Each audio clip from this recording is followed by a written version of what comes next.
a neurotic prediction. Did you think of moving away? Oh no, then again, San Francisco.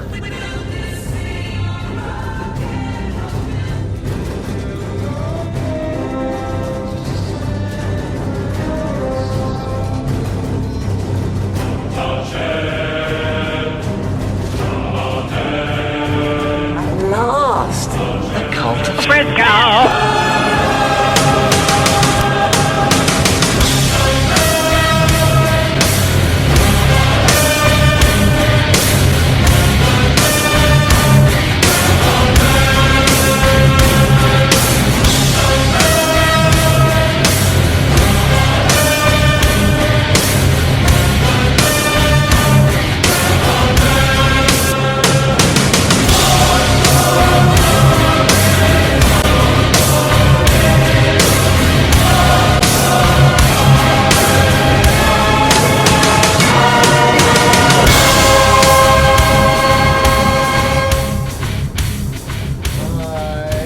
Welcome to the Cult of Frisco podcast, episode 10. And look at this. We're in the same room together. Hi. It's time you touch Harry. I can feel Harry. I'm sorry. I'm fragile. They attacked me yesterday. Harry, yes, Harry is our house guest who won't go away. He's making long distance phone calls. He's using all my internet to download porn. Exactly. Yeah, you know. With the good stuff too. Well, I don't know. Kink.com is right down the street, dude. I know. You can just go there. I'm sure they'll let you in. That's the plan. That is okay. Well, I'm here for a few more days. Didn't you see something? Was Mr. Cara part of the cast at the Hypnodrome yesterday? Oh, was she? I still actually have the cast list. I don't know if she was in there. Russell was there though. What we're talking about is the mighty Hypnodrome by the Thrill Peddlers down in San Francisco. If you don't know who they are, just Google Thrill Peddlers San Francisco.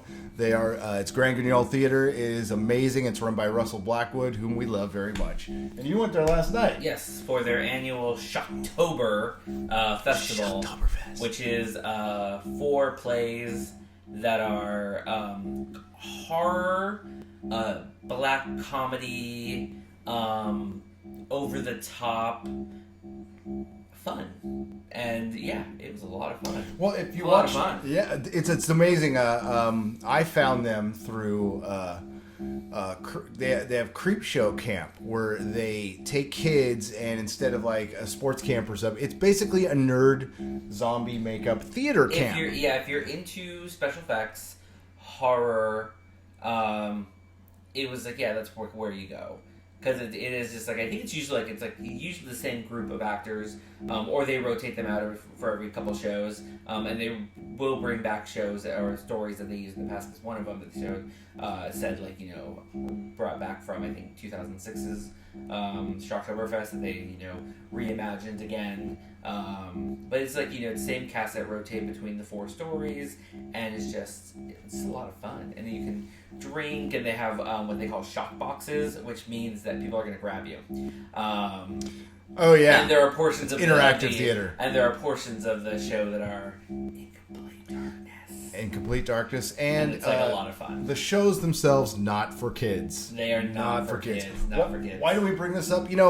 Doctor Who fans would absolutely love something like this, and it's Halloween, and we need to talk about our friend, and also it's the season. Just talking about what Harry did last night because he didn't hang out with me. I fell asleep on the couch watching ESPN. I called him and say, "Hey, pick me up." I know. I was dad. I picked him up last night. So this morning, Harry's been traveling. He went down to see his mom in LA. How's mom, Harry? My mom's doing good. We love you, Mom. So Harry didn't catch it. We basically just this morning watched. Finally got to catch up on the last 2 weeks of Who. Yes, Mummy on the Orient Express and Flatline, and we're gonna start with Mummy on the Orient Express. Yes. Okay, so as the last podcast, we were saying, wow, the episodes are getting better. The season's building up. And this is continuing this. Mummy on the Orient Express was amazing. It was good, and it wasn't your standard. What you expected the episode to be was maybe a murder mystery, and then as the show starts, it's not everyone can see it. It's only coming towards those that are dying. Like, oh, excuse me. Oh, damn. It was the pumpkin. Pumpkin pancakes, man. man. A lot of pumpkin lately. But it was only those that were going to die were seeing their view, kind of like that was their angel of death kind of thing. And then you discover that where they're at is not really, was it a cruise? A train. Or more like it was a train, but it wasn't like a luxury train that they were told. It was people were not even people. There were a lot of people that weren't even real. It was everyone there were like of a great mind because it was Gus. Another unseen entity, by the way. Unseen entity. He had brought everyone together to kind of help solve the mystery of the mummy that kept appearing. And I enjoyed that. Ow. Easy. I hit myself on the table.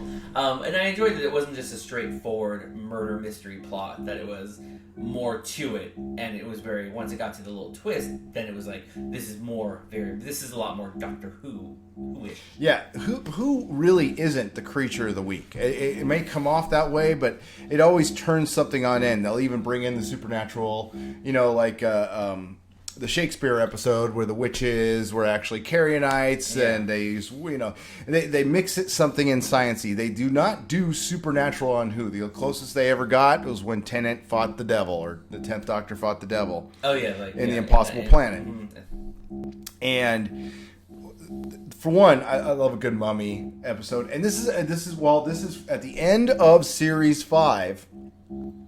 When Matt Smith and Rory and Amy, right after the wedding, take off, they get a phone call, and they talk about this. Mm-hmm. There's a mummy on the Orient Express, and he's, they later refer to this in the episode that where the doctor, he says they've been trying to get him onto this for a while. It's like, free trip, even called the TARDIS ones, where it's like, it's something where it's like he refers back to that this has been, and they do refer to 2 other ships or 2 other crews that had success promising, and it's like, if this is something that they could have easily episode wise done with Smith at an earlier point. Yep. But I think it was it kind of worked. It probably would have been a Smith episode, but it did have it kind of had a Tennant feel to it. Very Tennant feel to it. Which a lot of this season, I think we've talked about in the past, is they're writing 12 as if he was 10. An older 10. I remember saying that in an early podcast that could probably even be. It is something like it is very much like we're starting to re-see the same things that we saw early, because they keep bringing them back up. Oh yeah, they keep bringing, yeah. So yeah, the reason we bring stuff back up is because they keep bringing them back up. There's a lot of dangling mysteries. I mean, I could say this is equal to season 6 as far as like what the fuck's going on. Now there isn't as much. There's no 2-part episodes, and they don't have the River Song thing going through. But the Missy thing, which we will get to later, takes a big step up. But with this episode, we're in the theme of soldiers, and this is a theme they've kind of used before. It's like the robot that doesn't know when to quit, and that's essentially what this was. This was a cyborg soldier, and the mummy was actually a soldier that they were reanimating. Yeah. And what it would do is the victims had, once the mummy chose you had 66 seconds to live, and they were trying to, the doctor was trying to work his way on why it was so specific, why a specific time. It couldn't be organic.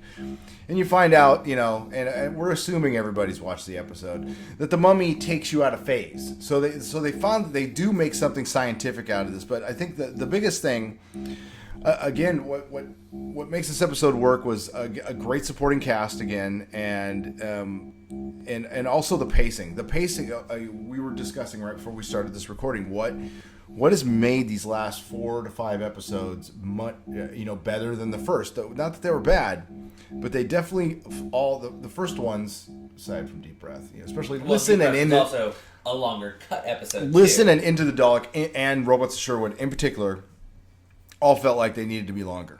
like we were missing something. And we got a full story. We got full characterization. We got everybody's background. We feel like we had a good beginning, middle, and end. And it also carried along the umbrella storytelling. That's what Doctor Who is. That's what it's known for. And for me, this is the first time I've actually, in real time watched a Doctor progress, without binge watching. And I guess I'm falling under the normal demographic of like, I hate the guy. Now I'm starting to like the guy. And he's growing on me. Well, it's like anything. Like the Doctor could be anything. It's like a superhero movie. We get so-and-so actor is going to portray this hero. Fan backlash starts. Yep. Until you actually see him on screen. And then they're like, oh, crap. He did an amazing job. Case in point, when Heath Ledger got... Heath Ledger, I was just going to say that. When Heath Ledger got the part as the Joker for the Dark Knight Return... The Dark Knight Return, right? Dark Knight, or just the Dark Knight? The Dark Knight. Yeah, they all sound the same to me. For the Dark Knight, oh my god, there were just like, everyone went shit crazy. Heath Ledger, Joker, no.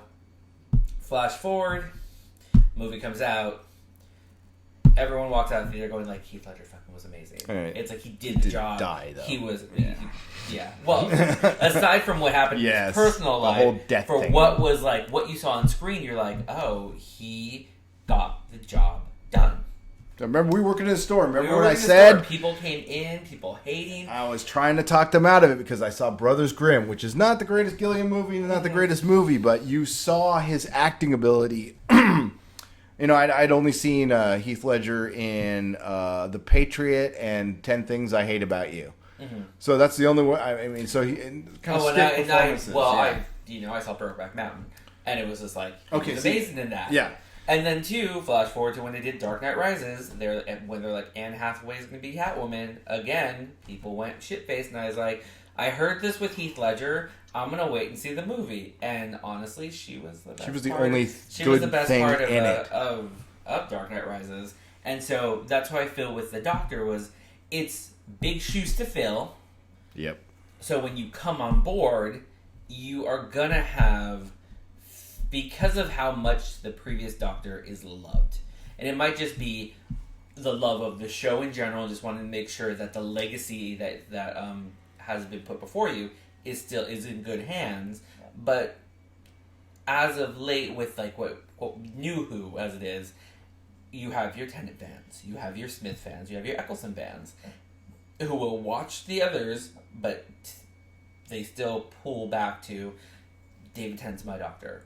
And it's like, yeah, Matt Smith is good, but Tennant is my Doctor. And that's how you kind of feel. Like, everyone has the Doctors that they can relate to better just based on how they're written, how they act. Like, I think for Old Who, I have a fondness for 2.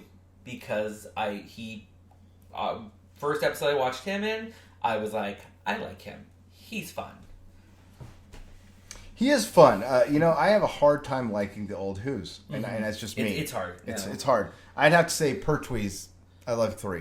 It was hard for me. Pertwee's because they had a lot of him on Netflix. When I started going back to kind of rewatch Old Who on Netflix, there was a lot of the Third Doctor. And sometimes I'd be like, okay, I like you. Other times, like, oh my god, you kind of annoy me. He's like the cocktail party doctor.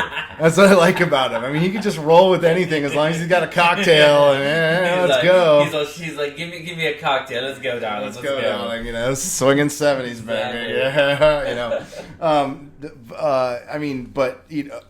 Besides Tennant, Tom Baker just rules. I mean, it's undeniable.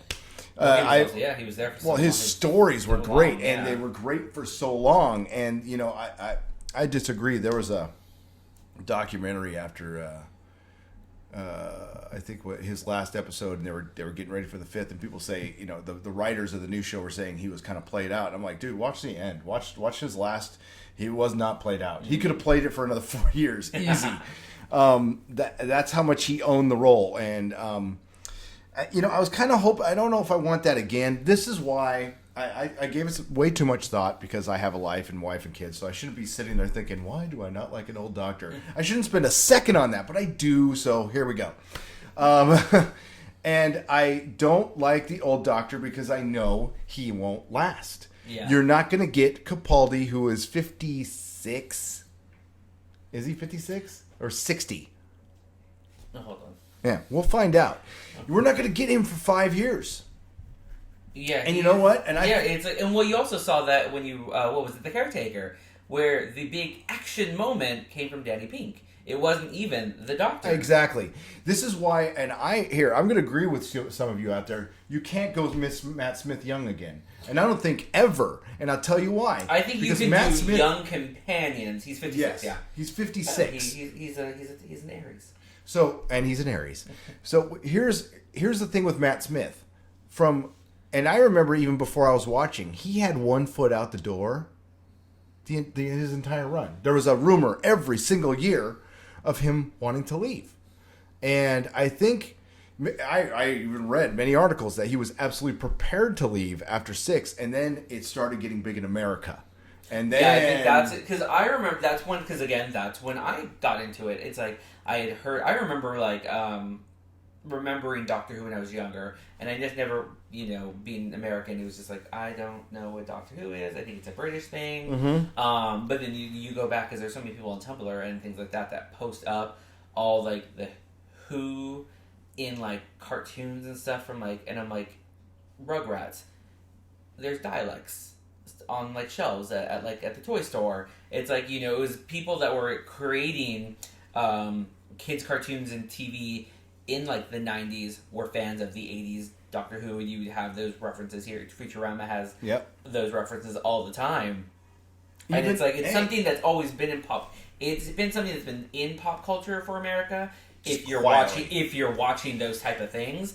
But yeah, when it hit the US big, it was End of Tennant into like Matt Smith, and especially, I think, what was it? The first year they were at Comic-Con was insane. It was, and I think even not this year, but the year before, because I was there. It owned Comic-Con. I mean, like more than anything I've ever seen, and I've gone to many of them. And it blew up Netflix. I'm going to say right now, Netflix is what created what's going on now. That's how I saw it. Like I binge watched, starting with Rose, and I want to say within 3 weeks, I finished the entire thing. Just watching well, it's also, you only have like 12 episodes, 10 to 12 episodes. And I think just getting home after work, boom, putting it on, some of them would just be background noise while I was doing other things, but I was like going through the series. It's absolutely the best show for background noise. There's something about it that I ran video through the store, and I tried to put on movies. I tried a lot of things. Doctor Who was the absolute best thing to put on in that store because it was mass appealing. It was pretty even as far as sound. I'm going to go technical on you. It wasn't really soft and really loud. It was very just even. And it was something that everybody could watch. And I never had anybody come in and say, except for Bert, because he's an idiot. Bert Javitri, comedian and idiot, but I love him. Nobody said I hated Doctor Who. We got tons of fans into Doctor Who, but I tried Marvel movies. I ran Marvel movies, and you can't run movies because they're so loud and they would have bombastic. Because they have the lows and the highs, and a lot of them were just made for us. There, some things were just more cinematic, where you had to be in the theater to go. Yeah, and what helps the trend maybe is like I'm Generation X, whatever you want to call it, Star Wars generation. I mean, I was 7 when it came out, so I remember it when all that exploded. It's the Beatles of genre, okay? Yeah. And that's when Baker was Doctor Who, and it was on PBS. And when I was a kid, we only had like 6 channels of anything, and it was on all the time. And so all of us watched it, whether we remember it or not. It was on. So that Star Wars generation knew Baker, and science fiction was really hot in the late 70s of any kind, because of Star Wars. So that's why we're watching it. We're doing a podcast now, and that leads us back into like the storytelling. We're back to the whole look. I mean, it's even on the screen. We're watching it now. It's a very steampunk look to this one. We got 1920s train, the actual Orient Express, which did exist. Yeah. And except not in space. And some singer is singing Foxes. I guess she's popular over there. I've never heard of her, but she's singing a Queen song. You know, Don't Stop Me Now. Clarity, that big song like from like last summer. Yeah. You Are a Piece of Me. That was her voice. Okay. So she's a British singer, but she's had a couple like her voice. It's like she's there like she's getting more play in America. Gotcha. Yeah. So it's like because it's like I think that was the thing. It's like most people I think for us wouldn't recognize it right away. Well, I can't believe did iTunes have the song on iTunes? I don't know. I remember that like the next day they had the full video of it and it had scenes from the episode. And I was going, I haven't seen the episode yet, can't watch it. Yeah, but it's a nice cover. It's a slowed down cover. Checking iTunes Queen. now, it's Queen. You just Queen. love Queen. And whenever someone can actually do a good Queen cover, it's good. Absolutely. Because Freddie Mercury's a hard one to like. Yeah. You can't replicate him. You could only. You can inspire to be like him. I think Adam Lambert has been doing a good job touring with Queen because he has that kind of like over the top. That's right. He's touring with Queen because he has that over the topness that that Freddie Mercury had because he did theater and so forth. But he also has a range which like Are they Freddie still Mercury. touring? I think they're still touring. I don't know. Like they pop up every so often when you see searching Foxes. And we had a guest star, the comedian Frank Skinner played Perkins, which he played the part down, but he was again great supporting cast in this one. And then we're gonna get to Gus. We have Gus, who was voiced by John Sessions, and because I knew I'd recognize that voice, who's just done a ton of stuff. IMDb him. And again, we have the ambiguous villain. We don't know what he is. We don't know what his end goal was. Well, we knew it had to do with once they discover that the ship or the train is a giant lab. It's a giant lab. And they're trying to figure out what makes this soldier work. So again, we have the theme of amalgamated tech with organics or humans, kind of like from from Deep Breath. We got a robot soldier, so we got another theme. So here's like 4 themes. Okay, we got the overall theme of death. I don't think it's on iTunes. It might be on UK. That's iTunes. crazy. It might be on the UK iTunes. They have the overall theme of death. We have the soldier theme, and then we have the robot, the lost robot. They didn't say trying to find the promised land. This one was just trying to complete its mission. So it wrapped everything up. Which was the last time we saw a robot, which was Caretaker. Yep. It was on a mission.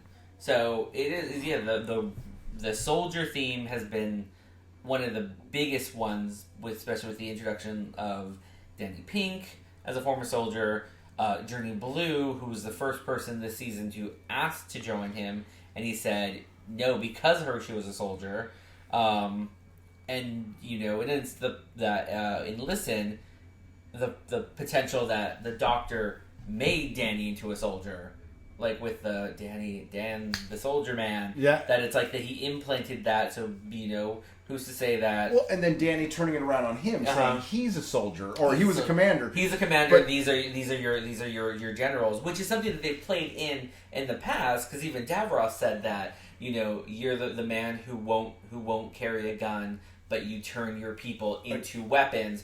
Especially when you had like Sarah Jane holding it's a warp star and destroy this ready ship, to blow themselves up, and Martha being what like you do to people. It was the Ostahagen, like the weapon that Earth to destroy Earth, and she's like, if we destroy the Earth, that ruins your plan. And she's like, we'd rather not suffer. Martha left the TARDIS to become a doctor, and she became a soldier. She ended up working for UNIT, yeah. And what also, I just thought of this, the villains are also throwing the Doctor right back in his face. Okay, in Deep Breath, remember when he's going, like, are you a broom? You replaced the handle. You're still a working broom, but you're not you anymore. And then he was holding up a reflection, and you see the reflection of the Doctor, and the Doctor caught what he was saying. Mm-hmm. Okay, now we got the Mummy. How they stop the Mummy at the end is the Doctor says, "I surrender." And it's over. You just keep fighting, but you don't know what for. Mm-hmm. Are we getting to the fact that the Doctor is just tired of fucking fighting the war, whatever? I guess the war is the Daleks. The war. Well, it's also you had the Time War, which is like he survived the Time War, but now it's the Time War. The Time War is on the. Let's think about it. The Time War is on the edge of beginning again at any moment. Yep. I mean, if Gallifrey decides to just pop through the crack, I hope they just haven't forgotten this. Then, the Time War starts immediately. Because the Daleks are ready. So he's under that kind of pressure. Also, the Doctor's going through this self-loathing thing, which we will get more into when we talk about Flatline. Mm-hmm. So at the end of, I just spoiled the ending there. At the end, the mummy is going after the Doctor, and I love the part where he says, "Are you my mummy?" My mummy. Saw that coming a mile away. Sorry. They find the tech, and then Gus... We never find out who Gus is. We can think a million times. Because Gus even said there were no need for survivors on this and was ready to kill them. And then you see the ship blow up, then cut to commercial, reappear, and they're outside of New York, which is what Gary caught. Yeah, they're in New York. From I think, what was it, Tennant's first episode? Yeah.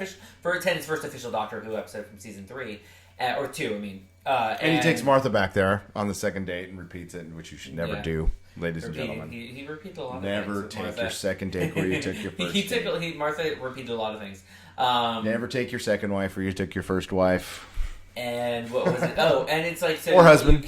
What you get in the very end, the two things you get are the Doctor finally asking someone, do you want to...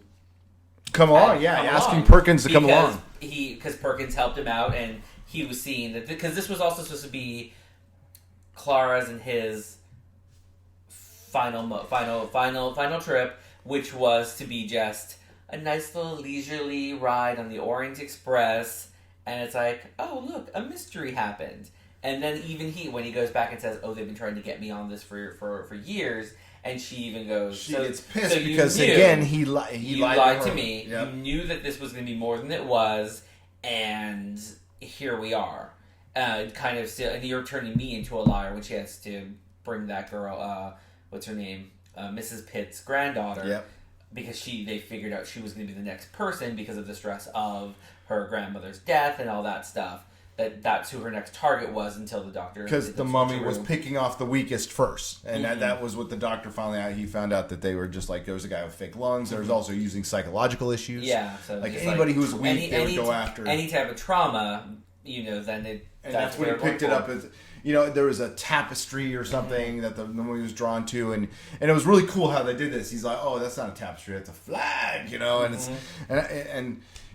And yes, they are ramming some of these themes down our throat, but they're not telling us anything. I feel I even wrote this down in my notes, Harry. I feel like the Mummy on the Orient Express gave us the most hints of any of the show of what's going to happen. I just can't think of them. Now, spoiler warning. I went on the web and I know who's going to be in the last 2 episodes. It's the Cybermen. So it's a big foreshadowing for the Cybermen. So could Gus have been a cyberplanner? Mm-hmm. We know that cyberplanners just aren't like this. Especially the tech for the mummy allowed him to teleport, and it kept him out of phase. So it wasn't until the Doctor surrendered that it was like everyone could see him, and then he finally let himself go and turned to dusk, and that's when you find the piece of tech that had been keeping him going for the most part. Because even the sarcophagus, when they discovered the sarcophagus, nothing was inside, but it looked like, she said, bubble wrap. It looked like bubble wrap with lights, lighting up. Yeah, it did. And, again, a big foreshadowing for the Cybermen, because if you watched any of the old Cybermen episodes, the very first time they popped out of plastic, okay? Mm-hmm. And that's why they went back to that when the Cybermen popped through the universe in the Tennant episode in the Army of Ghosts. Yeah, because it was plastic. It was that was an homage. Ghosts, exactly. Everyone was seeing ghosts. So they're doing homage to the second Doctor's episode where they popped out of plastic in Tomb of the Cybermen, I believe.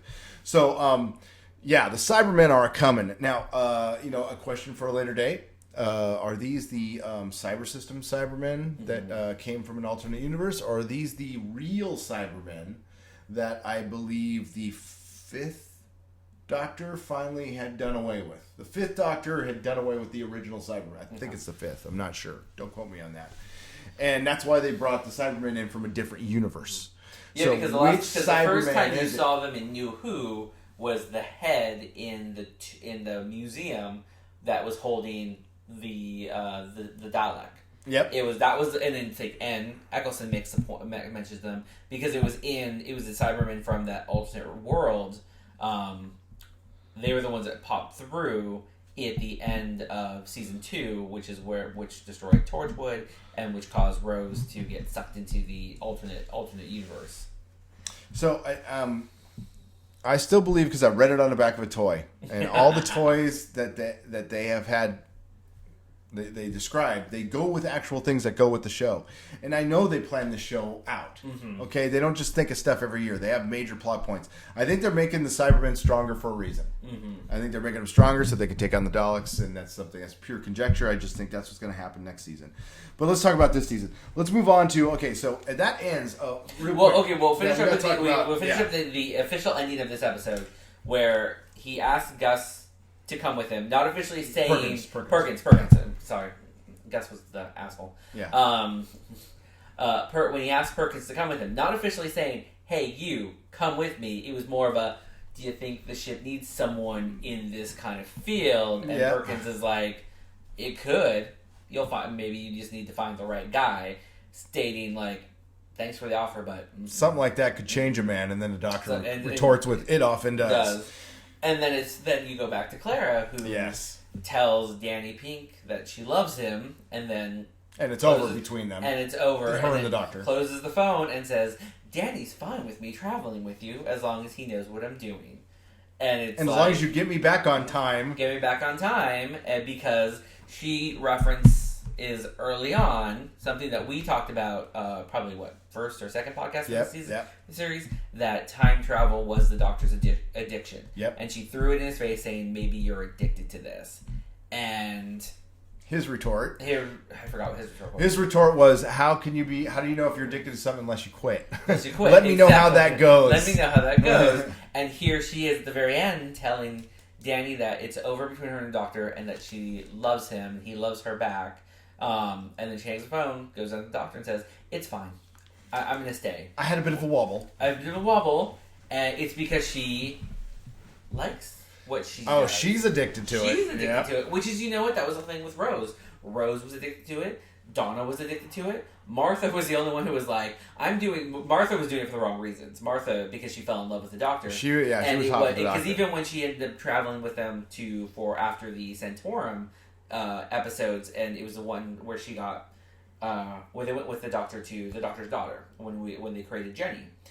She was in that TARDIS going like, get me off this TARDIS. This is not what I wanted. Just like a hot chick. You get to see the entire universe, and nope, my medical career is so much more important. I have 3 episodes of Torchwood I need to film. Come on, get me off this thing. Yep. Oh, I know. No, actually, that happened after Torchwood. It did. Torchwood, yeah, or after Torchwood. Yeah. Martha never really went away. Okay. Martha never really. She was always around. She was in half of season 4. Mm-hmm. I love Martha. Martha's great. Martha was great. But again, that's what Amy was the same way.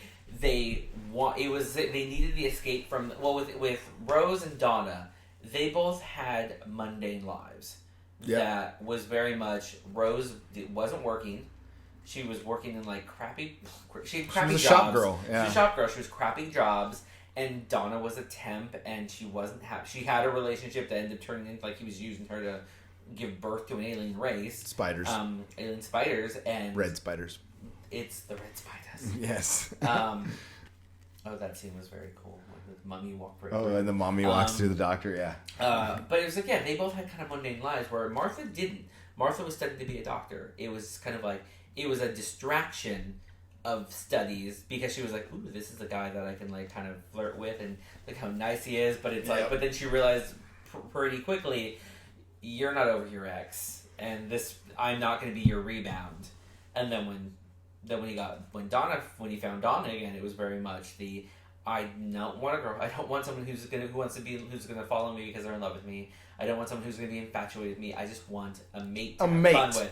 You want a mate? You're not gonna be sunshine, a mate. And I thought Tennant and Tate's relationship, they worked so well as kind of like the bubbling like little like duo, and whenever they did things together it was always fun. Don't you wish they had gotten 2 seasons out of that? I wish. I want. I'm wondering why. I'm wondering what I think a lot of it had to do with, because it was after that. That's when I think a lot of it had to do with Russell.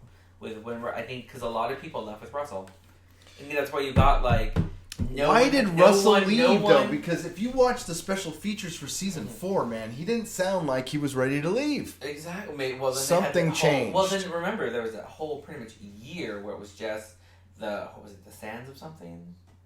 But I think they pulled that on him. I think they pulled the budget on him. Yeah. Something changed. I'd love to know what that was because changed. I think the BBC forced him out. I know his husband, his now husband. I don't know if he's still alive. I hope he is. Yeah. Had brain cancer, so I don't know if that had anything to do with it. But no, if you go watch special features, he's talking about the Metacrisis doctor, how they put it in there to bring him back later. Bring him back later, like they were going to give. Like it wasn't a bonus. One of the deleted scenes is he gives him a TARDIS. He gives him a tree that was going to grow into a TARDIS. Yeah. So it'd be like him and Rose can travel together. Now they could, Moffat and Russell T Davies are friends, very good friends. Yeah. So I hope this is a long way away, but I think that was my son's background. I think the finale when they do eventually end the series, which I hate to say, but they will, and they'll relaunch it again someday, or maybe they'll do a stupid American version. You never know. Well, I remember I thought we will get everybody back. Yeah. You'll finally get Captain Jack back, and I think even Eccleston would come back.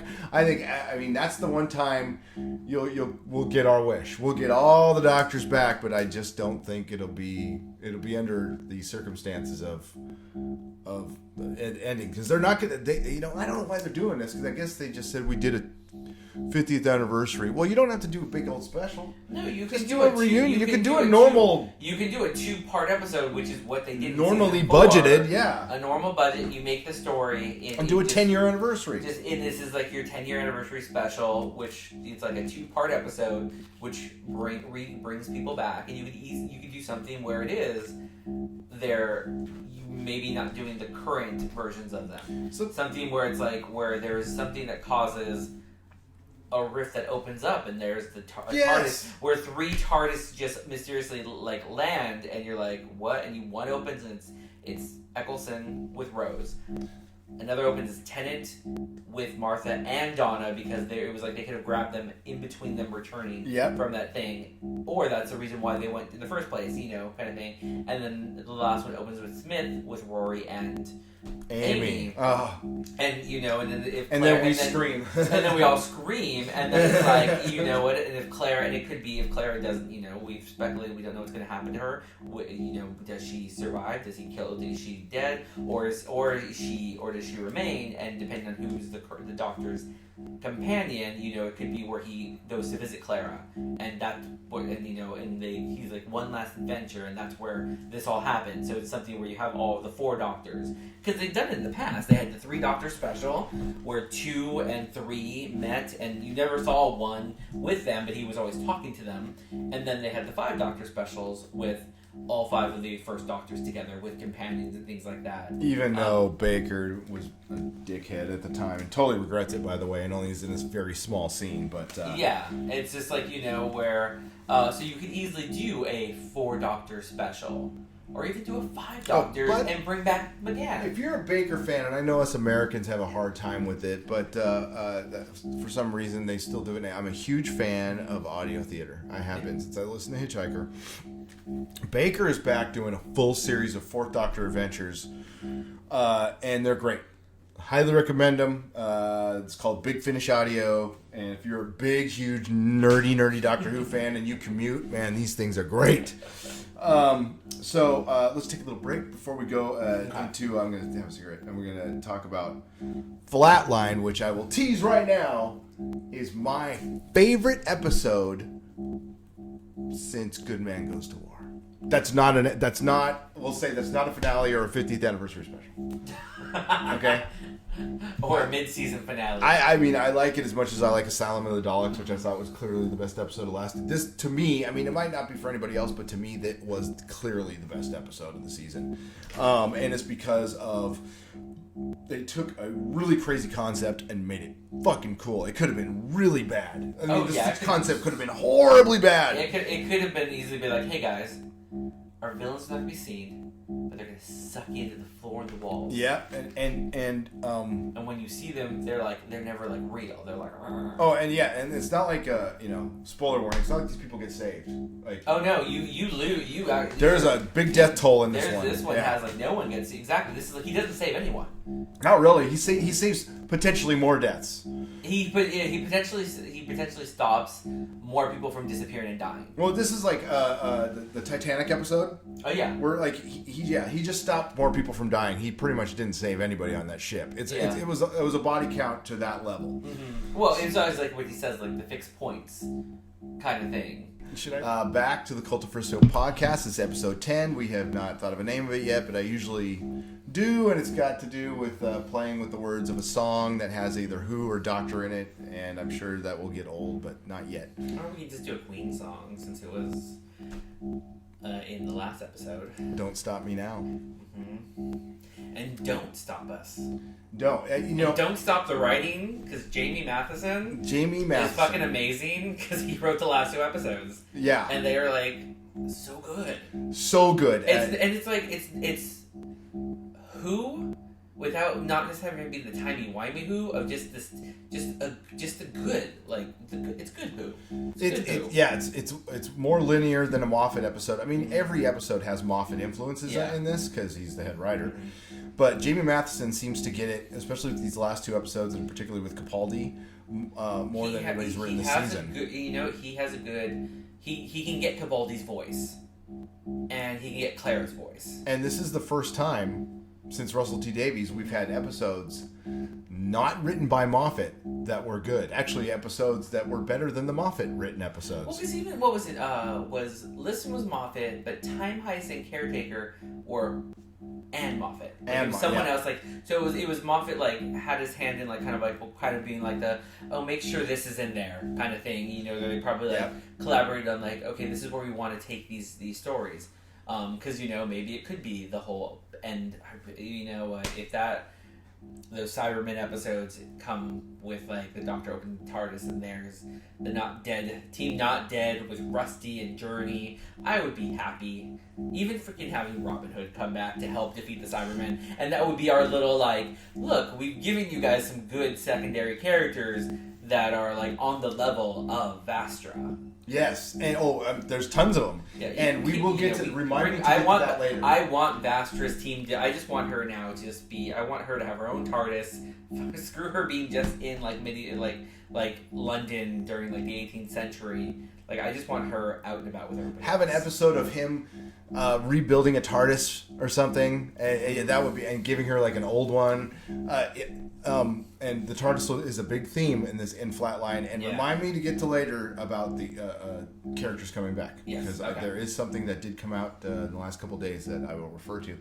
So in the beginning of Flatline, which is an amazing episode, we have a guy on the phone. And I want you to think, because I wanted to talk about this. Yes. So the guy on the phone... You said you wanted to go back to the guy on the phone. The guy on the phone is calling the police, and he's saying, I figured it out. I know who they are. They're everywhere. They're in the walls. Do you think they're going to refer to this later? Because it seems to... I mean, do you think he just figured out that the... I want to know what he figured out. Now, is it one of those red herrings that Moffat leaves, or they're going to leave it out there and not explain it, or are they going to go back and revisit that this guy might have been some kind of scientist and knew who this villain was? Because this is a truly unique villain, and it starts out, with Clara and the doctor. The doctor's taking Clara back home, trying to get her back precisely to where she was before so she can hide this from Danny. And he says, well, we're back-ish.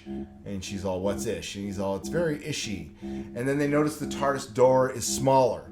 And what we have is the incredible shrinking TARDIS. The TARDIS is getting smaller. So something is leaking the dimension aspect of it.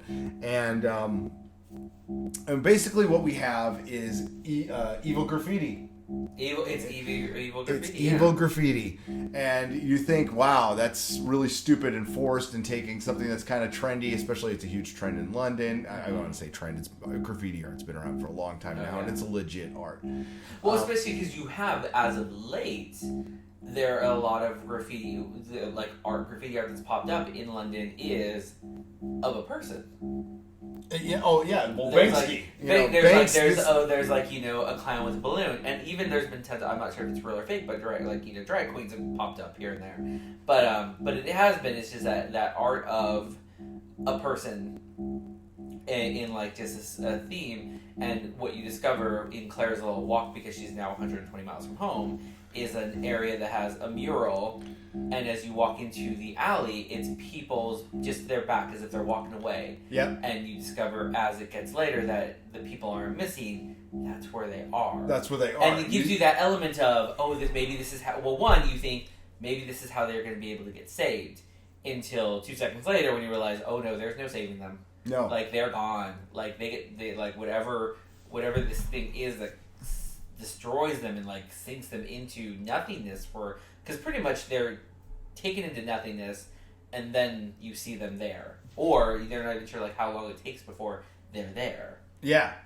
Our cast of supporting characters, which again in another episode, another great cast of supporting characters, is a community service crew that's having to paint over this what they think is a mural, and we get introduced to we got Jonathan Fairbanks. I gotta get my notes here. I think what is it? I want to say Christopher Fairbanks. Christopher? It is Christopher Fairbanks, Yeah, who has been in The Fifth Element and was recently in Guardians of the Galaxy, playing basically an asshole, an unimaginative asshole. An unimaginative asshole. Because they flashed the psychic paper in, and this is kind of the second time the psychic paper has kind of backfired. And he saw it blank, and the doctor just mentions you have to really have a lack of imagination to not see something. Yeah. And I was like, that guy, yeah. Yeah. And then we have Jovan Wade, who is just hey, I think I've seen him before, but I guess not. It looks like from his IMDb page, it's like probably British, so he's probably an up and coming British actor. He reminds me a little bit of the kid who gets eaten by the master in Tenet's final in End of Time, the one who's eating the sandwich with the homeless guy, and then the master comes in and he's all, "You look like that bloke." He kind of reminds me of him a little bit. This is a great scene. So the TARDIS continues to shrink. So the Doctor gets back in the TARDIS and sends Clara out to look what's going on. And by the time she comes back, it is the size. It is basically this size. It's that size, yeah. And they open it up, and there's a big face in there. It's a big old Peter Capaldi face. And it's hilarious scene, right? And oh my god, these Doctor Who toys are fantastic. I can do a whole podcast on those. And my room is full of them. You've seen that. I witnessed so the Doctor basically hands off the psychic. He's doing it right now. He hands off the psychic paper. We're almost doing a commentary. Exactly. And he hands her the sonic screwdriver, and she's all, "Well, am I the Doctor now?" He's all, "No, you're not," and he's adamant about that. And I was kind of wondering, why is he adamant about that? And later on, we'll discuss why he is adamant about that. He gives her a little earpiece, and again, he gives her this earpiece so he can psychically link and see what she's seeing. So essentially, this is a lot like the girl who waited. Yeah, the girl who waited, where it's like where he wasn't able. Where he couldn't leave the TARDIS, but that's where the handprints. Okay, there's the handprints and the footprints, and we're going to pause right now. So it's basically these bad guys are from another universe. I want you to keep that in mind, people. And they only see us as footprints and handprints. Now, what does that remind you of? I'm going to bring a quote. A footprint doesn't look like a boot. Well, that happened in the Army of Ghosts. Mm-hmm. And again, I think there's some major Cyberman foreshadowing going on here, because this is a creature from another dimension that's trying to press its way out. And at first, it sees us as footprints. Mm-hmm. Now, maybe that's a stretch, but I'm rolling with it. And as the episode goes on, you think they're going to the typical Moffat bad guy, which is they're not really bad guys. They're just alien, and maybe even the Doctor's saying maybe they don't know they're hurting us, and what's happening to people is they're getting turned into graffiti. They're getting flattened and put into a wall. Well, especially because the first one you don't see anything happen to him. Yep. Which is this is I think his house, right? Yep. Okay, and then there's on the mural. Well, when you cut to before the opening credits, there's like this stretch in the wall that appears, and when you get to him, you see that it's him. Yep. And you're like, well, how did he get there? So when you go back to the house the second time, when it's Clara doing her thing, because it's like right now we have the TARDIS shrinking, so their clue is maybe people are shrinking. Yeah. But on the wall, where you first saw the stretch of the guy, is now looks like a mural of a desert. And then the next time someone gets taken, which is the cop. The girl cop. Where you see her actually, you see the things kind of moving around, which looks like kind of like clear colored snakes, like moving out, like chameleons. Yes. Kind of moving around, and then when they attach to her, that's when you see her kind of start sinking into flattening out. And the effects in this, by the way, the effects in this are fantastic. Mm-hmm. I mean, they're amazing. Flatten her into the ground until she disappears. And then the next thing you see on the wall is a new mural that designed to look like the human body. And it's a nervous system. And the doctor sees that through Clara's eyes, and he's all, that's a nervous system. They're dissecting us. They're trying to figure us out. And then, they try to leave the room. Rigsby, who's this kid graffiti artist who was with the with the community service team, he's like with Clara. Clara pulled out her psychic paper on them, by the way, and they think she's like MI5. And she called herself Dr. Oswald, and it was super cute. Well, they're in this room, and the doorknob. I don't know why I say I'm the doctor. And it gets very Terry Gilliam here. And if any of you ever watched Robin Williams, rest in peace, What Dreams May Come, when he's like swimming through the paint, that's kind of the effect they're doing here, and like the couch like flattens itself against the wall, and you guys just got to go back. I mean, the effects are amazing on this. And they get in this like little chair that they're hanging up, and then of course, I love those chairs then at the worst part of damage, Danny calls, and she's like pretending not to be in and it sounds trouble. like she's having sex with someone. It does. It totally does. I wish they would have played that more. And she's in the chair with the kid, and she uses a sonic screwdriver, and they get out of there. And that's when the doctor starts realizing that potentially we're dealing with something dangerous here. So she gathers up the rest of the crew, and they go running through the tunnels, and people start getting it's the first one, because they go back to the crew where they're going to start. They're going to go at the alley where they have the mural that you first see with just people's backs walking away from, like as if they're walking apart. It's when the doctor realizes that that's where they are. That's where everyone who's missing has been popped up there. And Clara goes, like, who's actually putting this together? And they're like, no, they don't know. And then right at that moment, somebody gets sucked into the wall. And that's when then they start seeing them all kind of come out, and that's when you... And the doctor says they are using their skin as camouflage. Yeah. And that's when the graffiti starts melting from the wall, and that's when things get... I mean, it's kind of a creepy villain. Yeah, and that's when things start to get really creepy. They're being chased by, like, these paint zombies or whatever. And then as they're running, like, the door, like, knob disappears again. Yep. And you're like... It's because it's that moment of like, this is like, it's a villain that you can't really hit, because the moment you touch it, you get absorbed into it. Yep. And because it's like tied into like walls, and like it's like walls, floor, it can travel on surface, and there's no way to really escape it unless you're like not in a surface. Like that's why you jump in the chair, but the chair is connected to a wall thing, which could then you get sucked into the wall. Well, and they're two-dimensional, so they're more dangerous because they are learning to interact in our dimension, but we cannot interact in theirs. So it's instant death for us. And I love they just had the Hermione moment where the doctor. It's funny, is the doctor's like handing her things through this tiny TARDIS. And he hands her a hammer, and she pulls a hammer out of her purse. And she's just like hammer. Deathly Hallows, you know. Yes, Harry Potter fans too.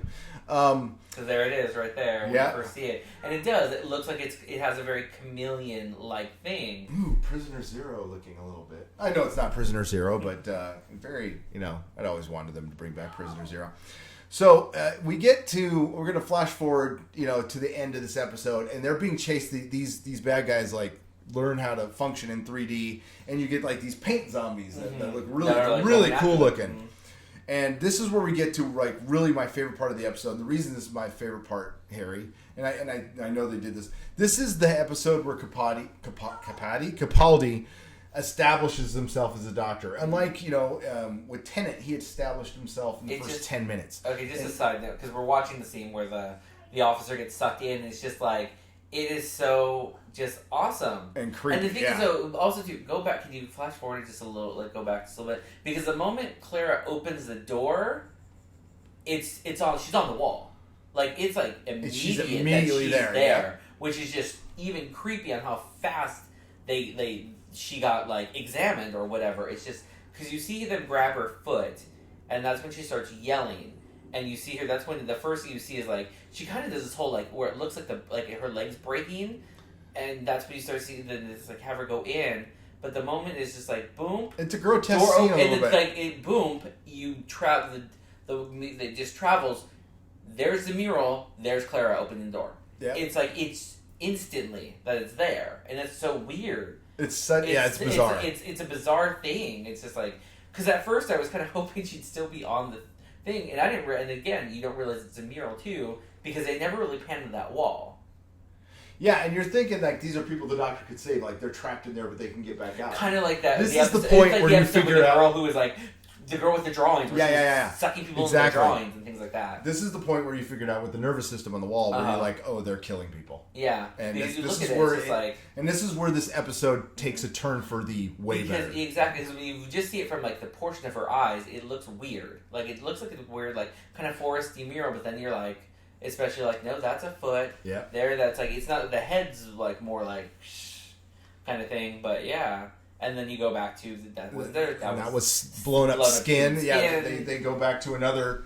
Go back to that first apartment where it looked like a desert, like a cracked desert scene on the wall. But so it's a really cool way of making like really cool art into your villain. Yeah, exactly. And like that's a very art, Moffat thing to take some ambiguous weird thing and make it a villain. But now the doorknob flattens, and this is what's so cool about this, and this is why it takes a darker turn.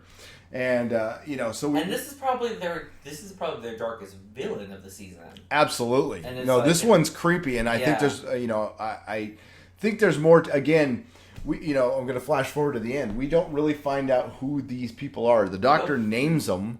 He gives them a name. He gives them a name at this great as he's destroying them. Yeah, and we get this Doctor moment, and when Tennant walked out of the TARDIS after having his little cup of tea, and says I'm the Doctor, he established himself right there and then. Matt Smith, at the very end, when he sheds Tennant's clothing and puts on his own clothing and walks through Tennant's face when they did that image thing in the 11th hour, which is a fabulous episode, he established himself that I am the Doctor right there. Yeah. Even though it probably took a few more episodes for people to get into him, that was when he established himself.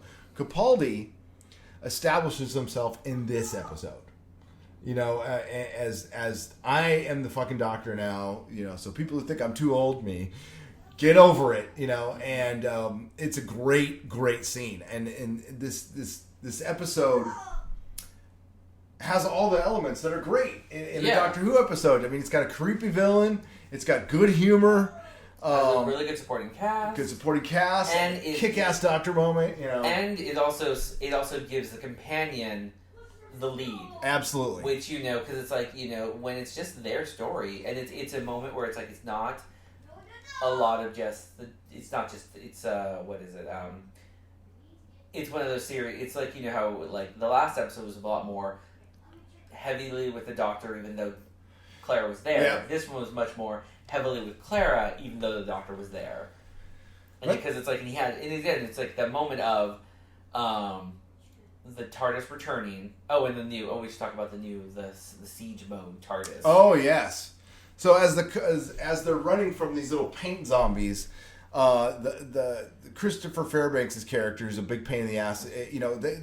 Clara reveals that the Doctor's in this little TARDIS in her purse, so they know about it. And Christopher Fairbanks' character just pulls it out of the purse because he's tired of being led around by this guy, and tosses the TARDIS off a railing, and it falls down to a tunnel below with an oncoming train.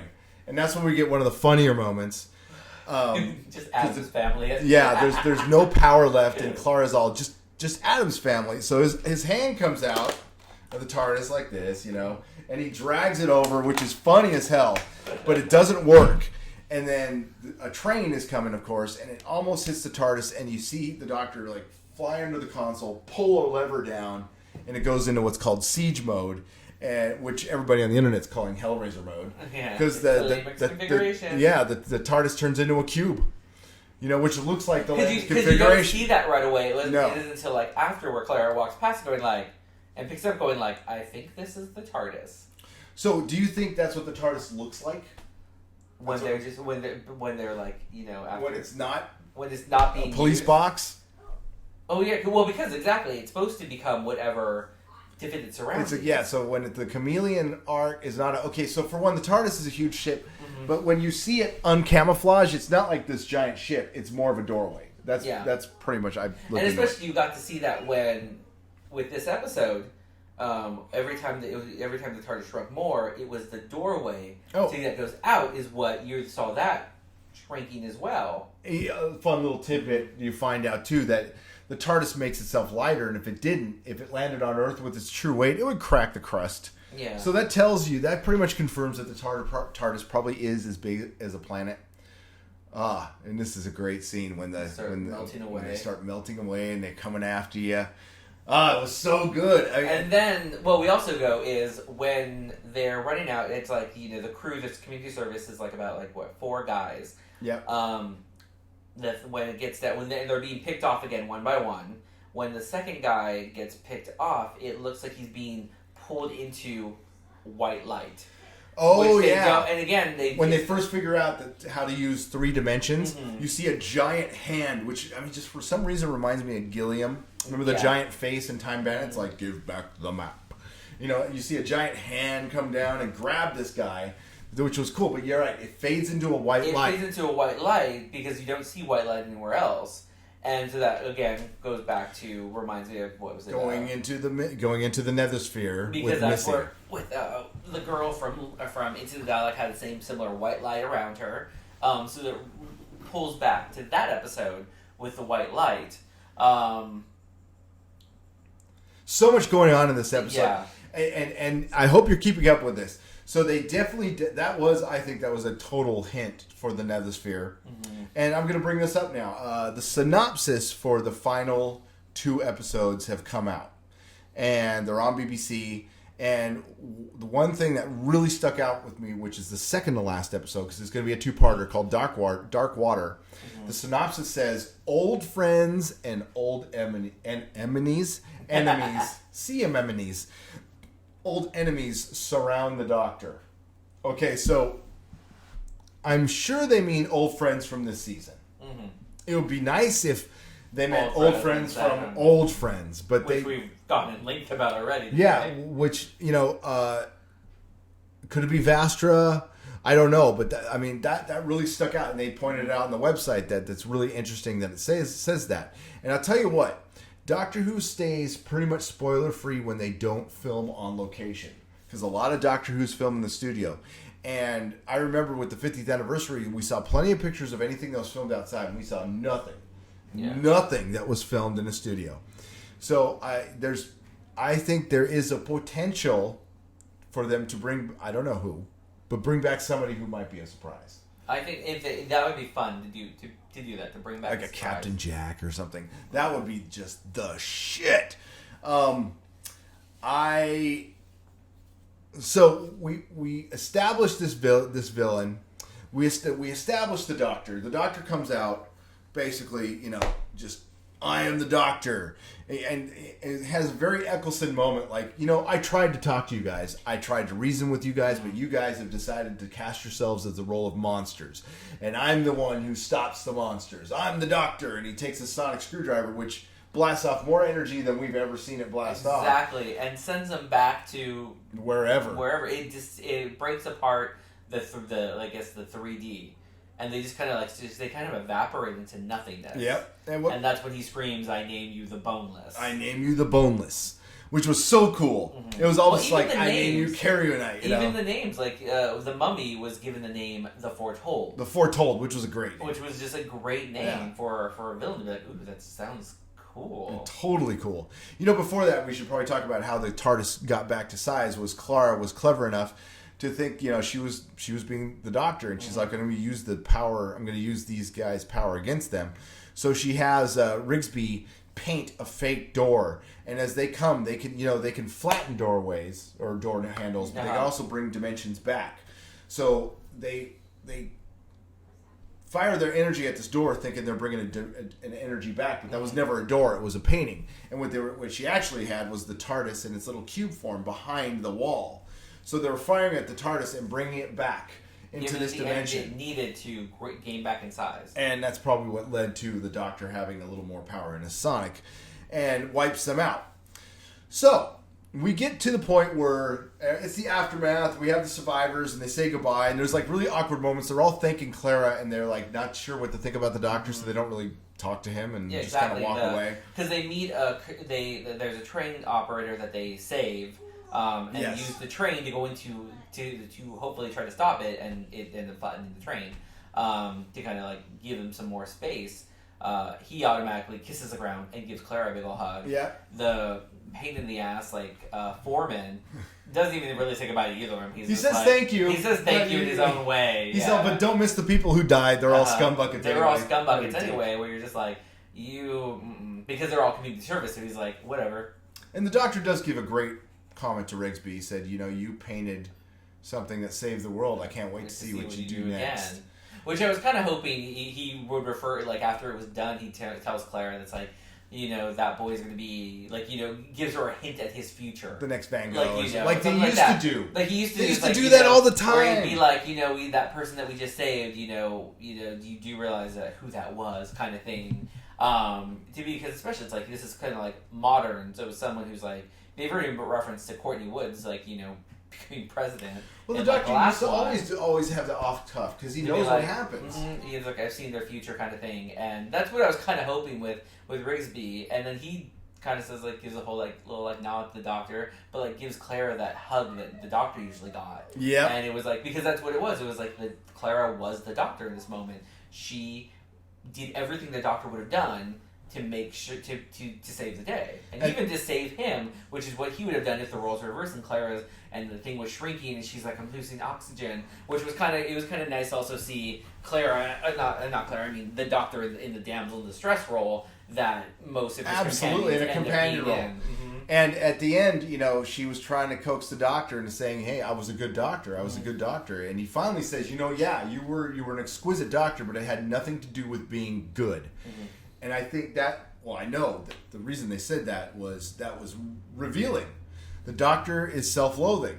Now this leads to, we cut directly to Missy, who is holding an iPad. Exactly, she's holding the iPad, looking in. And watching Clara. What does she say? She only says two things. She says, I think she was caressing it too. She says, my Clara. And she's followed by, I chose you well. Which leads... Okay. At first, when I watched the first one, I thought she says, I choose them well. Meaning that, she's always about companions. But then, watching the second time, she says, I chose you well. And so, Gary and I just started talking, right away, being like, what the hell does that mean?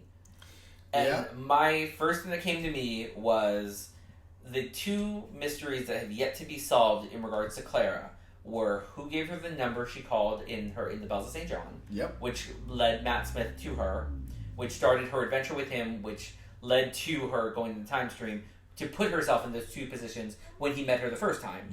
And then when her and Capaldi separated in London, the ad of to have them meet at that restaurant. So those are the two mysteries that we have yet seen. And all we know is that it was a woman who gave her the phone number. And a lot of fan speculation automatically said it was Rose. Because it's the girl in the shop. I'm working back at the shop. But now that you've seen Missy say, I chose you well, makes me think Missy was the girl in the shop who gave her the number. Because she would know it because of how close, because she's referred to the Doctor as her boyfriend. She's been watching them watching them the whole time. And how is she able to do this? And unless she's in the TARDIS. Exactly, she's in the TARDIS, which we've assumed that's what the Nether Spear is. And the fact that she chose her well, meaning that she knew she was going to be put in the position to throw herself in the time stream. So it makes you now wonder, why if she was the girl in the shop, why did she do what she did?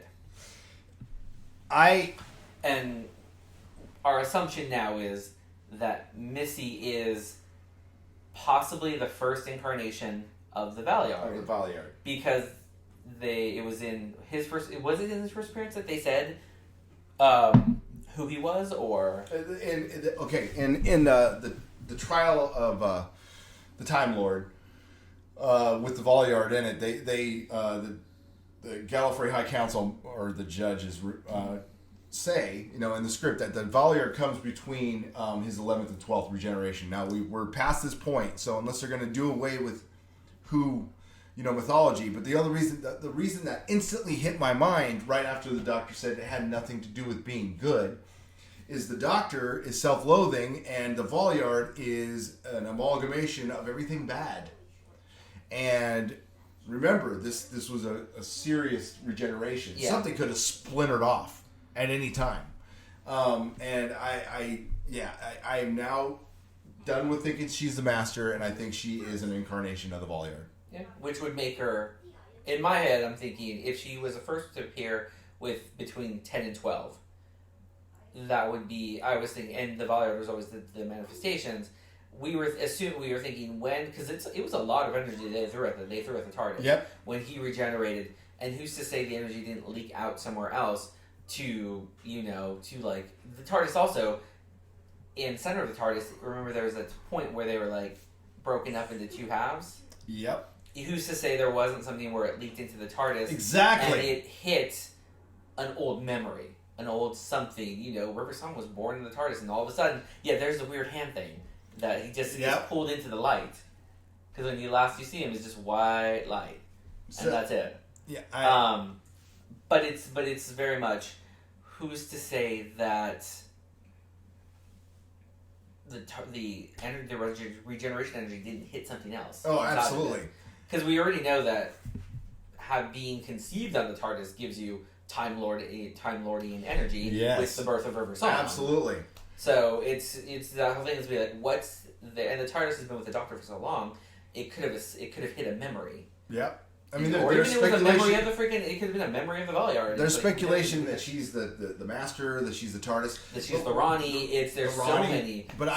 Moffat, Romana, that's been speculated. Yep. That would be awesome. Everything that we've speculated, other fans have speculated too. So it's not like it's a lot of people are assuming this what it is. Moffat loves to make the Doctor like his own worst enemy. Yeah. And this is a literal way of doing it. Now, yes, we've had the Dream Lord. The Dream Lord was essentially what the Valiard could have been. Maybe that was the Valiard. Maybe that's the incarnation of the Valiard. We will see. But that's what I'm thinking right this week anyway. Yeah. And exactly. This is the assumption. Engine error. We have an engine Okay, I'm doing a podcast. Restart it. What's an engine error? I'll have to look at my computer in a second. We should probably wrap it up.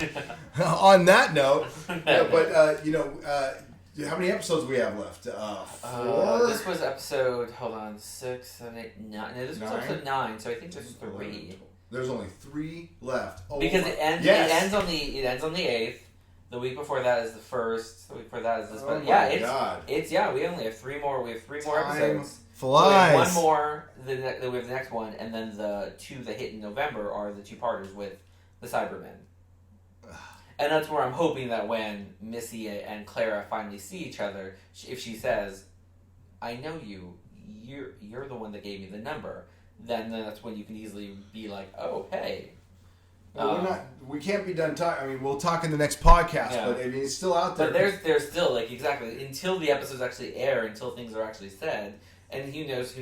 Like Moffat may not even have Missy and Claire ever meet in the episode, and that could pop into part of her goodbye. No pictures of them together, and it could also pop into her goodbye with the Christmas special.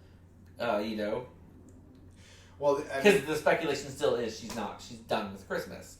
Yes, and we still haven't even gotten confirmation that Capaldi's going to be back either.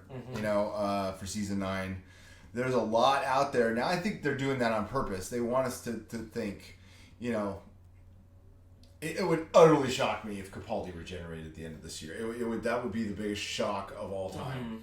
But because it's like we said, it took 9 episodes before we had him say, "I'm the Doctor." I still don't feel like he's my Doctor per se, but it is the whole. I love that moment where you get that was Matt Smith right there. Yep, that was Matt Smith right there. Because it is like he had that moment where he says, "I am."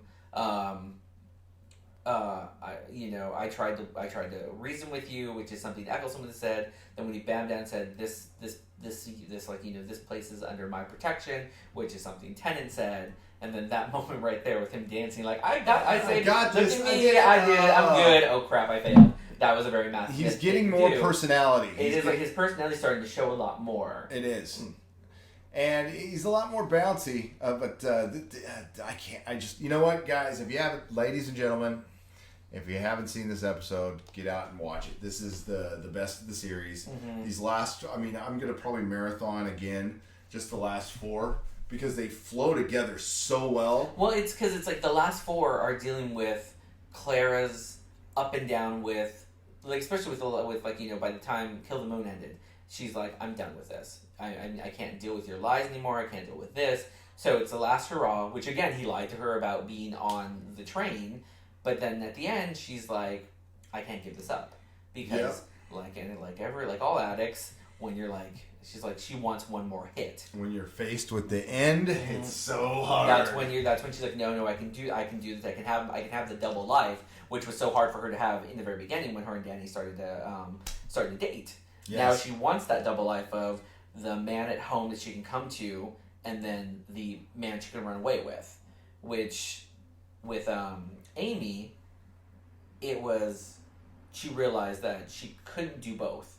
She had both her boys with her always, but at the end of the day, especially when we saw her and Rory together in Asylum Daleks, they've been going through they've been like, their marriage was on the rocks. They were in a very bad place. Yep. Because of their time with the Doctor. I'm not sure if it was because of their time with the Doctor, but it was a stressor on their marriage. And so here we have them kind of coming back together, and you saw that their final episodes were Amy chose Rory over the Doctor because she wanted to grow old with him. Yep. And you can never grow old with the Doctor. You can't. Like, it's just, he's going to regenerate. And we're just assuming, we're assuming there's the gravestone, I guess they were together, but yeah. Because on the gravestone that appeared, they were like, here lies Rory Williams, and then when she disappeared, it said Amelia Pond Williams. Yeah. So it was like, so it's like they were, and for him, they were locked in that time period. Yeah, he can't access them. No, it's a fixed point. It was a fixed point that he can't now go back in. Yep. And that doesn't get brought up enough, that the Doctor, mm-hmm. If it's a fixed point, the Doctor doesn't even want to be there. You know what I mean? He doesn't even like being there. He likes when he has the option to change things. That's why he ran from Jack, because Jack is a constant. Jack will never go away. Yep. Jack cannot change. God, they need to bring back Handsome Jack. It's good to see him in Arrow, but exactly. When they need to bring back Handsome Jack, he was one of my favorite characters. He was a classic character. I don't know why they don't bring him back.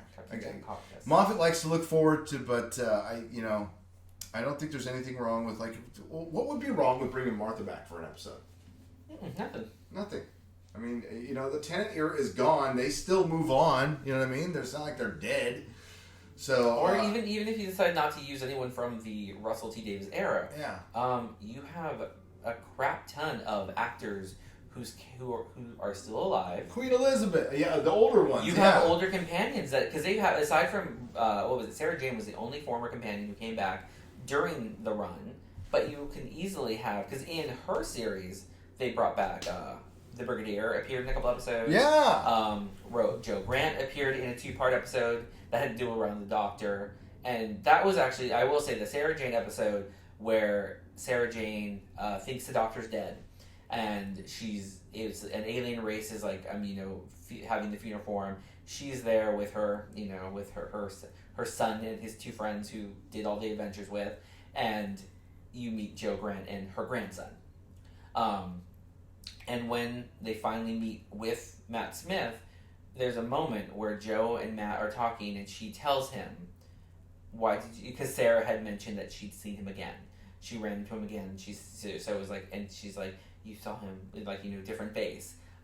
Because they both, I think, they both had Petrie. Yep. And then Sarah continued with Baker. Yep. And so there was that moment where she was just like, "Why did you never come back for me?" why did you never have me run off with you again later down the road?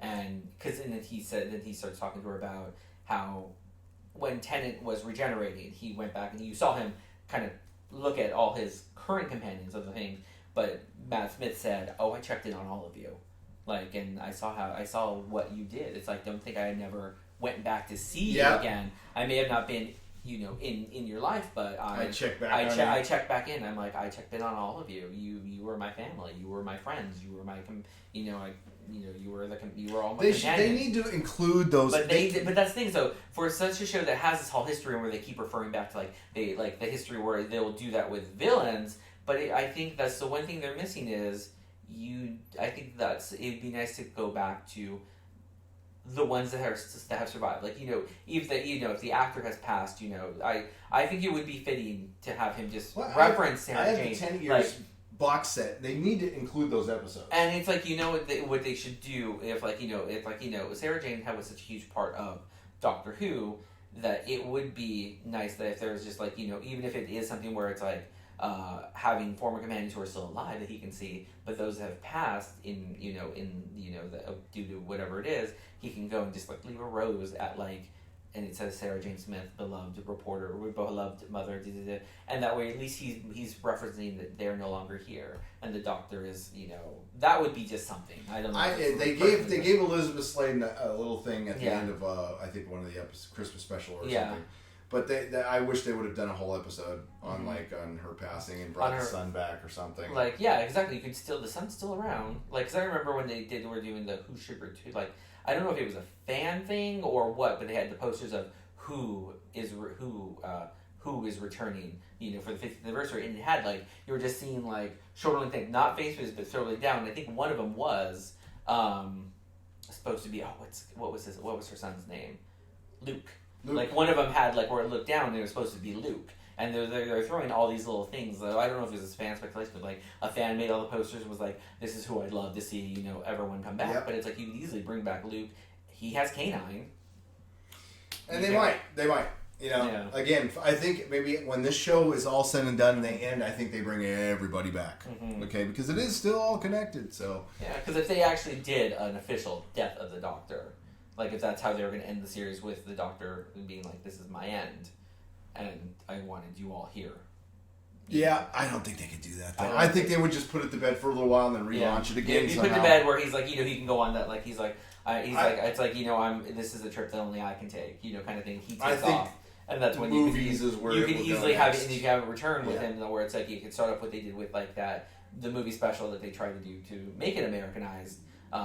When they brought with McGann, where it's starts off with the Doctor regenerating in the middle of the San Francisco gunfight, and gang war, and he gets shot and ends up dying because they don't realize that he has two hearts, and it's so the operation to save him doesn't work because there's a second heart there that they're not equipped to deal with, and then you get. Boop, there you get McGann. So they could easily do something like that where it's that show is actually a good show. I watch it. The movie. Eric Roberts is a little silly as the Master, but Eric Roberts McGann was pretty silly. I'll say it again.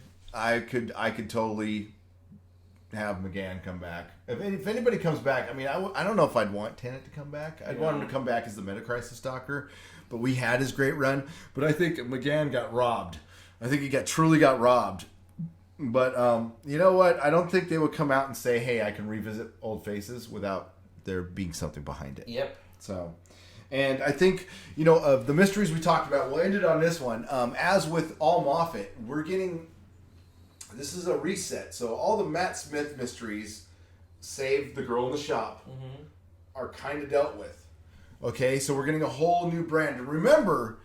We got one thing answered in season 5 with the cracks in the universe, but then we never got the answer to the exploding TARDIS, which kind of was a lame explanation at the end.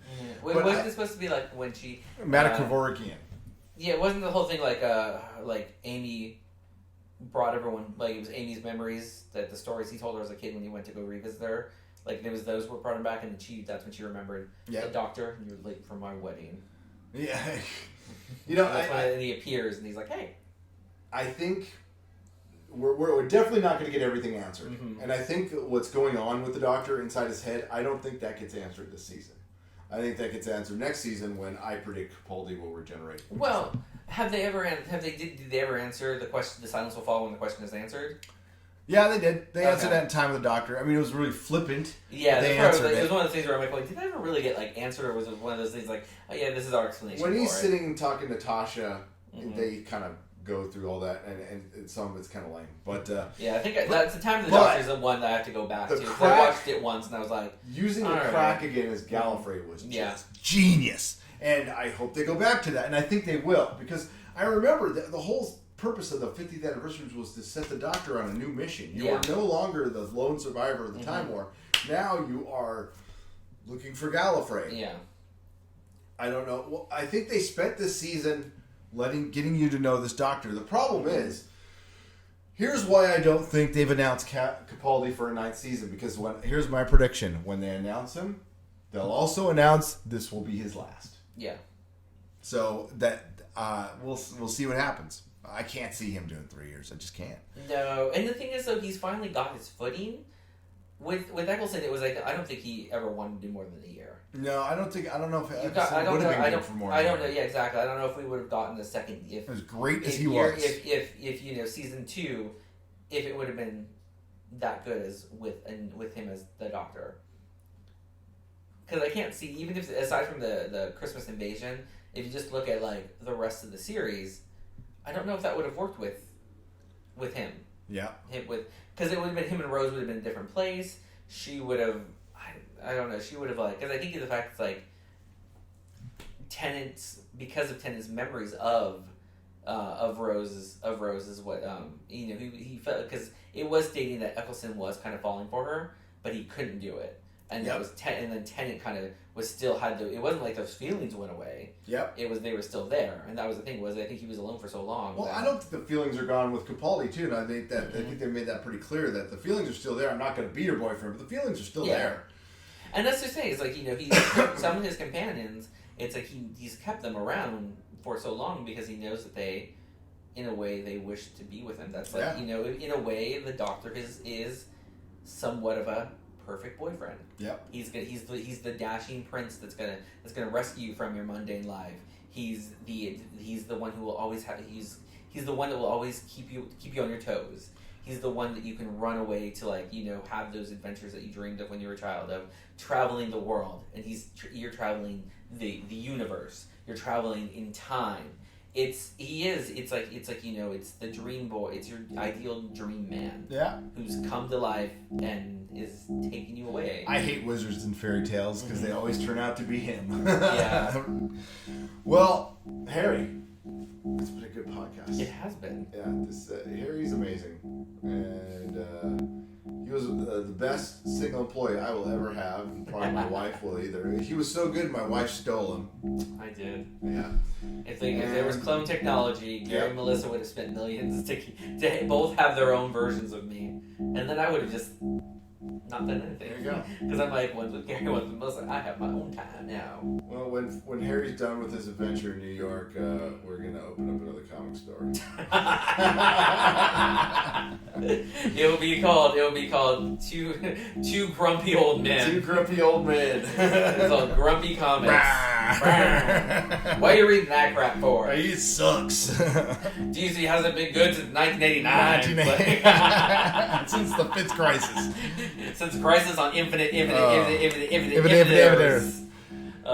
So we will be back. We'll see what schedule permitting. We'll try to be back next week. Next week's. I think next week should be fine. The week after is like right after Halloween, so we'll see how I recuperate from that. So what we'll try to do is it would also probably be if they're doing the 2-parter, having it after the season finale for those two would probably be a lot better. Kind of do something like this. Yep. So I don't know. What's next week's episode about? I can't it's remember. in the Forest of the Night, and it's when they land. land. It's the Forest. Yeah, it's the Forest, and you're going to get a lot more. And I think that's going to be when Danny realizes that Clara has been lying to him, and you'll get to see a lot more of the kids that they go to school with. Well, I think what I've seen from the scenes, I think it's more of like dimensions falling in on each other, kind of thing. And I think it's going to lead directly into Darkwater, which I think they're all kind of timed. I hear Darkwater, and I just think of Blackwater, which is that novel that is loosely based on Ted Kennedy's. Chappaquiddick. That girl he and that's look killed. at her. And the thing is, even her last bit is she has this little smile. Yeah, she's not good. It's just you're where it's yeah, exactly. At first, I thought that was Little Clara. I thought he went back in time and I was let me have an adventure with you, Little Clara. No, I like this doctor interacting with kids. I like kids. You know what? It actually because it goes back to the first Doctor, and it had that whole kind of more of a sciencey show where the first Doctor's adventures. Because even when you watch the movie An Adventure in Time and Space, the actor who played the first Doctor, I can't remember his name off the top of my head. It's hard to feel sorry for him, Mr. Red Wedding. Filch from Harry Potter. Yeah. Where he even said it's just you said this show was going to relate to children and relate, and it's he's I'm not seeing that in this. We need to. If you wanted to be, because that's the whole point of these first series was geared towards more of a sciencey show for young kids. And it was this older man who could be your grandfather, who you'd be But you can see in that first season, it's changed. They realized what they had because it changed. With that speech in the Aztecs. Even the speech in with the dialects, it's when they were we're going to introduce these characters, and they were easy. The production was no, this show's done. It's you're not going to be able to do this and that, and the dialects appeared, and they became an instant cult sensation. Oh yeah.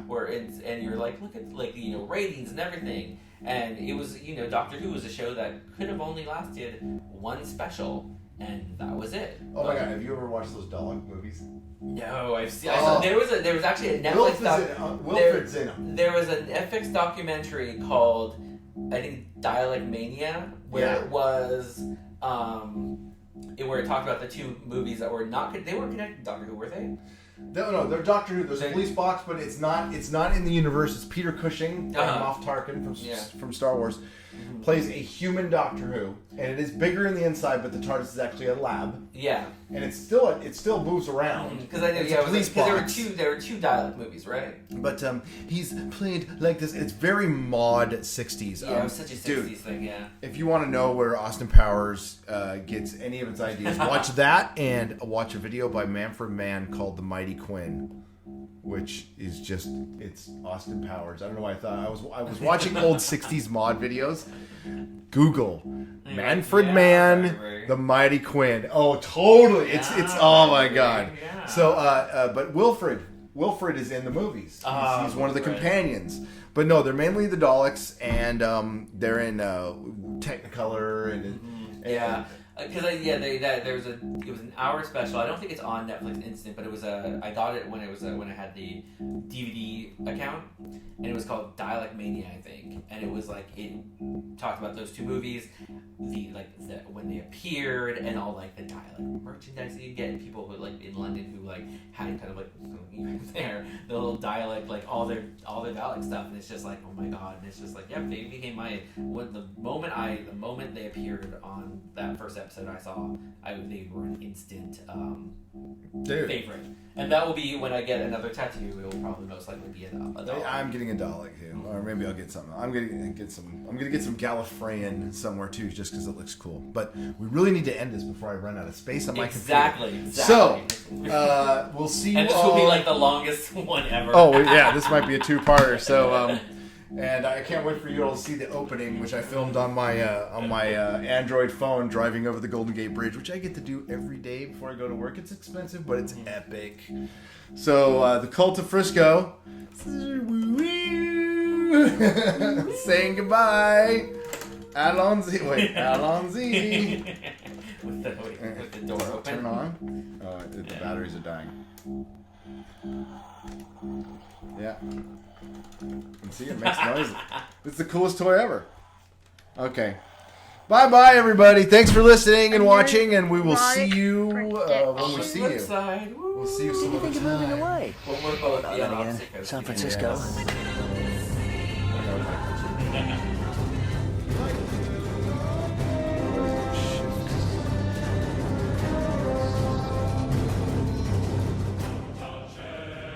Next week on the Cult of Frisco podcast, episode 11, the identity of Missy is finally revealed, and is this the beginning of the end of Clara Oswald and possibly the 12th Doctor?